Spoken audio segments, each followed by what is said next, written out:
Hey, what's up guys? So hari ni kita ada 5 menu air yang korang boleh buat untuk buka puasa hari ni. Sabar, lambat lagi nak buka puasa. Boleh tengok video ni dulu. So first kita nak buat longan kurma merah. So yang ni korang masukkan 1 tin buah longan sekali dengan air dia. Tambahkan 1 liter air. And then pergi supermarket cari yang ni. Buah kurma merah ni dan juga gula batu. So kurma merah tu ambil 10 biji, potong 2, buang biji kat tengah. And then gunakan 2-3 biji gula batu. And then 1 ketul kecil gula Melaka. Okay, kita masak sampailah buah kurma merah tu dah lembut. Okay, so lepas dah rebus, korang letak kat luar bagi dia cool down. Lepas tu simpan peti sejuk 3-4 jam. Baru kita minum dengan ais yang sejuk.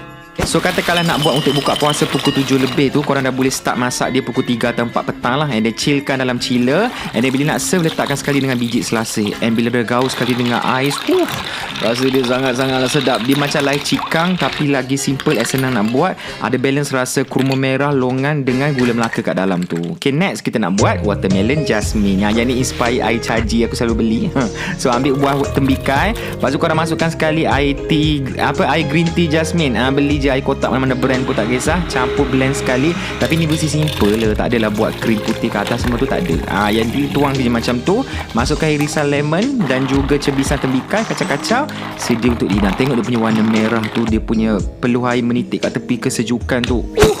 Sangat-sangat sedap. Sedap ya. Okay, next kita nak buat soda herbs kasturi. Yang ni soda herbs macam biasa orang buat tu, cuma kita tambahkan perahan limau kasturi banyak-banyak. Nak guna 5 biji, 6, 10 biji pun boleh, bagi macam-macam macam tu. And then tambahkan asam boy, 2 batang serai yang dah diketuk.